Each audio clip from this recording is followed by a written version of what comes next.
MiG-21 हे विमान आता इतिहासामध्ये प्रवेश करत आहे आणि इंडियन एअरफोर्समध्ये 60 वर्षाची सर्व्हिस दिल्यानंतर त्याला आज रिटायर केलं जाणार आहे आणि इंडियन एअरफोर्सचे जे एअर चीफ आहेत ते या विमानामधून शेवटची सॉर्टी हे फ्लाय करणार आहे आणि त्यानंतर हे विमान इतिहास जमा होईल।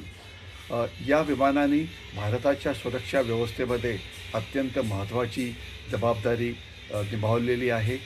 1960च्या दशकात ज्या वेळेला कुठलाही देश भारताला अत्याधुनिक विमाने द्यायला तयार नव्हता, त्यावेळच्या सोव्हिएट युनियननी आपल्याला MiG-21 हे विमान दिले आणि हे भारतीय एअरफोर्सकडे असलेले सर्वात पहिले सुपरसॉनिक विमान होते। 1963 पर्यंत यांनी भारतीय हवाई दलामध्ये प्रवेश केला आणि त्यानंतर त्यांनी वेगवेगळ्या युद्धात महत्त्वाची भूमिका बजावली। 1965च्या युद्धामध्ये पाकिस्तानच्या सेबर जेट्सना हरवण्यामध्ये त्यांचा मोठा सहभाग होता। 1971च्या लढाईमध्ये पाकिस्तानच्या विरोधात त्यांनी चांगलं काम केलं। मग ते बांगलादेशची लढाई असो की वेस्टर्न सेक्टरमध्ये असलेली राजस्थानमधली लढाई, आणि त्याकरता त्यांना अनेक शूरता पुरस्कारसुद्धा मिळाले।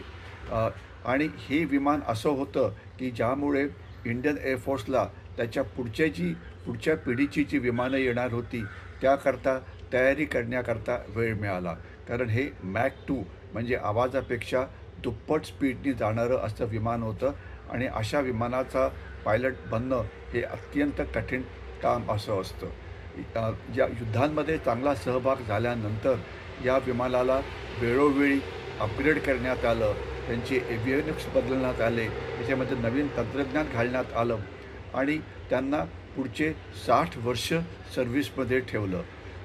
परंतु नंतरच्या काळामध्ये या विमानाचे पुष्कळ ॲक्सिडेंट झाले आणि त्यामुळे त्यांना फ्लाइंग कॉफिन नावाचं सुद्धा म्हणजे जे टायटल आहे ते देण्यात येत होतं की जे त्यांच्या फ्लाय करणाऱ्या पायलट्सनीच दिलं होतं। परंतु आपण इंडियन एअरफोर्सचं कौतुक करायला पाहिजे की हे विमान जुनं असलं तरी आणि इतर कुठलेही देश हे विमान वापरत नसले तरी पण या विमानाचा आपण पुरेपूर उपयोग केला भारताला सुरक्षित ठेवण्यामध्ये। आणि आता 60 वर्षाच्या सर्व्हिसनंतर हे विमान एअरफोर्समधून बाहेर पडतं आहे, तर या विमानाचं आपण नक्कीच कौतुक करायला पाहिजे। आणि याच्या पुढे नंतर आलेली अत्याधुनिक विमानं, मग ती मिराज असो की जगवार असो की सुखोई असो, ही त्या विमानाचा पुढचा वारसा आहे। आणि येणाऱ्या काळामध्ये तेजस 1 मार्क ए हे सुद्धा आपल्याकडे येणार आहे, राफेल पण आलेलं आहे।